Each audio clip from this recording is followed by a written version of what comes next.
It is the early 1990s in the north of Israel on an archaeological dig near the Lebanese border. Two men are eating lunch in the dirt. One man is clearly Jewish, the other is clearly Arab. I know this because I have been told repeatedly and from birth that these two categories of human beings represent an ancient and irreconcilable enemy. Ideological, religious, political, and in some telling of it, almost biological. I have been raised inside the system that was very good at telling people what to think about other people they had never met. I am watching them because I have nothing else to do with the information that is arriving at my ears. I am a teenager from the Soviet Union, recently extracted through the bureaucratic miracle involving DNA evidence and a distant claim to the Jewish ancestry. I speak some English, I know a handful of words in Farsi and Hebrew, and I'm not an archaeologist. I'm a muscle, hired to remove the dirt layer before the real scientists begin their careful work. And so I watch. What I see does not match what I've been told. The two men are laughing, not careful diplomatic laughter of people who are managing a difficult relationship across the political fault line. The easy, unguarded laughter of two people who are comfortable with each other. They eat from the same food, they argue from what I can gather about what they are finding in the ground. And from the fragments of Farsi and Hebrew I have collected like postcards, I realize they are discussing something else entirely. Family, children, the ordinary weight of ordinary lives. They are colleagues. They are, to the precise degree what this word means, if anything, friends. I understand almost nothing they say, yet I understood everything I needed to know. That gap between what I was told and what I could see is where this essay lives. I have spent over 5 decades on this planet, the first portion of it inside a system that manufactured reality professionally and at scale. The Soviet state did not hide this. There were 2 television channels from Moscow, 3 if your city was large enough to merit a local one. All of them carried government-curated programming.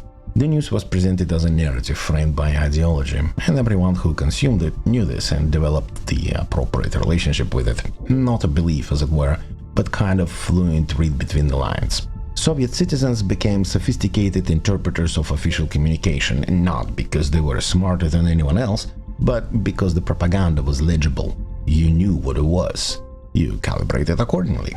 When I arrived in the West, I expected to find something different. What I found was something more difficult, a system that also manufactured reality, but did not know that it was doing so, or wouldn't say. The fish, as the observation goes, does not know it is wet. But there is a particular disadvantage to fish that have been told, emphatically and at length, that they are not in water. Their defenses are down, the propaganda works better. This is not a small difference, it is, what I would argue, the critical one. Let us be precise about what we mean by manufactured confusion, because the phrase could sound like a conspiracy, and it is not quite that. A conspiracy requires coordination and intent. What we are describing is something more impersonal and therefore more durable, a system of incentives that reliably produces certain outputs regardless of the intentions of the individuals inside it. The mechanism has a name: the attention economy. The observation made by economist Herbert Simon as early as 1971 is that a wealth of information creates poverty of attention. When attention is scarce and information is abundant, attention becomes the resource that is bought and sold. And a question that follows immediately is, what kind of content most reliably captures and holds the human attention? The answer, which no one designed but everyone discovered, is content that activates the brain's threat detection and social alarm systems: fear, outrage, tribal solidarity. The sense that the group is under attack and you must choose a side. These responses are evolutionarily ancient, neurologically powerful, and metabolically cheap to trigger. They don't require audience to think. They require audience to react. And reaction in the architecture of the modern internet is indistinguishable from engagement. Engagement is what gets measured, and what gets measured is what gets rewarded. The algorithm did not invent human psychology. It learned to farm it. Every observation that follows from this basic mechanism makes sense once you understand the mechanism. The news that looks and sounds manufactured, festooned with outrage and curated for maximum alarm, this is not laziness or malice on the part of journalists, though it could be both. It is the predictable output of a business model that collapsed when advertisement revenue migrated to the internet and left in newsrooms gutted, leaving behind only what could survive: content, optimized for clicks. The average television soundbite in the United States presidential campaign was 43 seconds in 1968. By 1988 it was under 10 seconds. Social media did not create this compression, it completed it. The public figure who carries enormous influence over millions of people while being demonstrably ignorant of the subject on which they hold forth, this too is a mechanism at work. It is confidence, consistency of persona, and the particular warmth of the parasocial relationship, the feeling neurologically indistinguishable from genuine friendship, the someone who appears reliably on your screen, understands you, and speaks for you. Authority has been completely decoupled from experience. The audience trust is not rational. It is a cognitive shortcut evolved from the social environment where the person you saw regularly was by definition a member of your actual community, being exploited in an environment where that is no longer true. The debate that is not about the truth but about whose followers can apply the most pressure, this also follows. A 2018 study from MIT Media Lab found that the false information on social media spreads approximately 6 times faster than the true information, reaches more people, and penetrates social networks more deeply. The mechanism is novelty and emotional arousal. True information tends to be confirmatory of what is already known and therefore less shareable. The engagement architecture of the platform counts a hostile reply the same as an approving one. Therefore, a coordinated mob attacking a post is, in platform terms, a successful post. There is a particular piece of this that I find most philosophically corrosive and concerns the concept of truth itself. All media has always been biased. This is not a cynical observation but a structural one. The Soviet state controlled what its citizens saw. The corporate media of the democratic West answers to the shareholders, who answer to the markets, who are entangled with the professional political class in ways that are not advertised and rarely examined. The bias in one case was overt and legible. The bias in the other presents itself as the absence of bias, which is a far more sophisticated and effective position to occupy. What is genuinely new is not bias. It is the destruction of the shared factual ground. The filter bubble does not merely show you a slanted version of reality. Instead, it constructs a personalized version calibrated specifically to your existing beliefs, your emotional patterns, your tribal affiliations. The result is not that people disagree on what to do about the facts. It is that the people no longer share the same description of what the facts are. And once that goes, genuine disagreement becomes impossible. What remains is warfare. Cultural wars, political wars, and maybe eventually civil ones. The tools by which a person might navigate this, such as careful journalism, peer accountability, genuine community, the slow accumulation of reputation over time, etc., have been systematically degraded. The retraction gets a fraction of the reach of the original wrong headline. Logical consistency is punished in the short term because it requires your audience to tolerate contradiction. The careful, qualified, slow argument loses every time to a confident, simple, emotionally satisfying one. Early on, I've learned to ask, who benefits? It is the oldest of tools. Follow the incentive and you will end up with the motive. In a dictatorship, the beneficiary of the narrative is the state.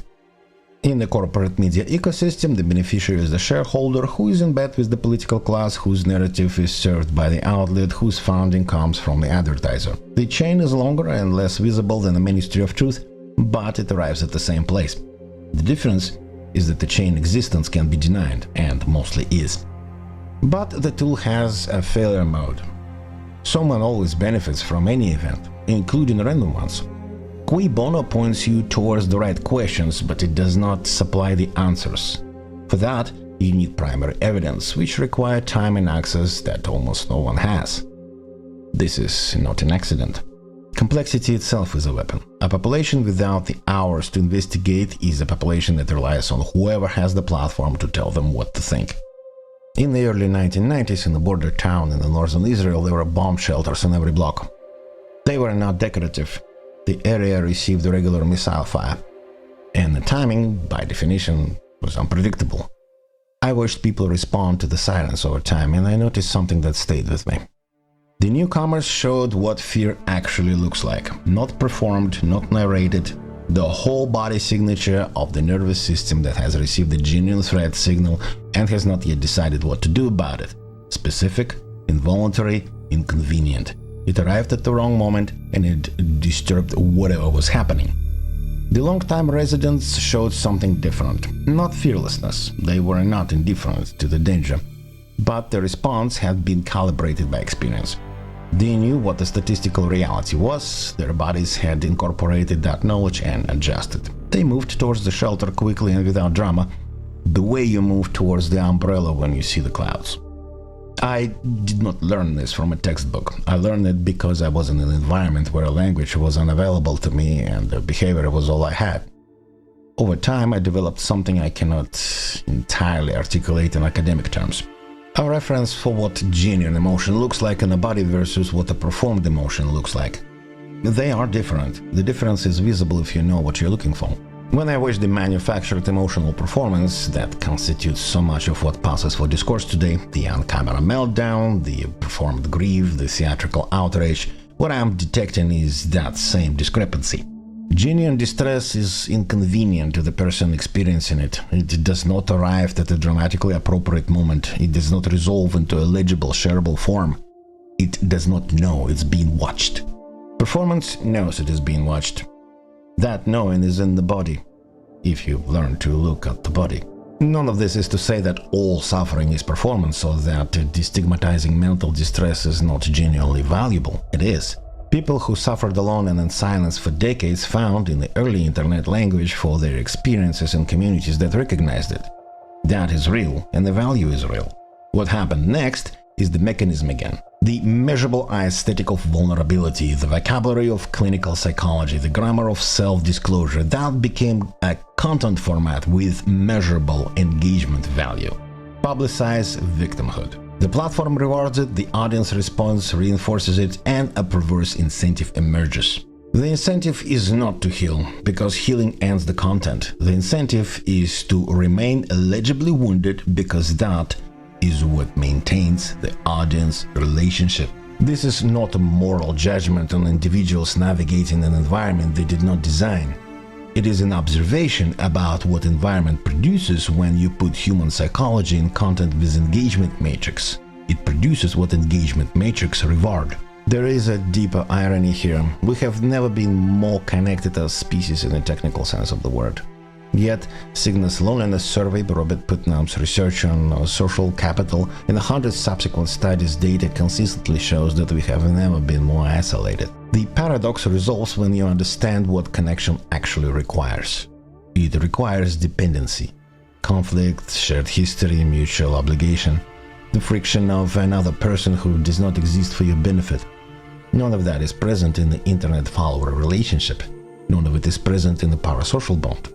The platform offers the neurological signal of community while providing none of its substance. The two scholars eating lunch in the dirt were connected in a way that actually works. They shared physical space, they had history together. They had the friction of genuine disagreement about real things and the warmth and genuine agreement about others. They had no audience, they had no matrix. They were just two people who happened to be from different sides of an ancient and allegedly irreconcilable divide, eating from the same food in the dirt. I could not understand the word they said. I'm still thinking about what I saw. The clearest view is not unavailable, it's not forbidden, it is simply expensive and the one currency that the system has been precisely engineered to drain from you. Time, patience, and the willingness to sit with the complexity long enough to see through it. The willingness is not a privilege, it's not a gift, it's a discipline, and disciplines are chosen. The system wants you to believe that the headline is enough, that the most confident voice is the most reliable one, that the emotional performance in front of you is the thing it claims to be. It wants this because your belief in it is what generates the revenue. The alternative is not cynicism, the assumption that nothing is true and every claim conceals manipulation. The alternative is something more demanding. The willingness to ask who benefits and then actually look for the answer. To go to the primary sources. To compare what two different parties with different interests agree on and treat that intersection with more weight than what any single party asserts. To read the body when the words don't match. To understand that the algorithm has sorted you into a neat tribal category and is feeding you evidence that everything you believe is correct and everyone who disagrees with you is an enemy. And to remember that somewhere in some patch of dirt, two supposed enemies were eating from the same food and laughing about their children. And that the reason you can't see it is not because it isn't happening, It is because no one is making money from showing it to you.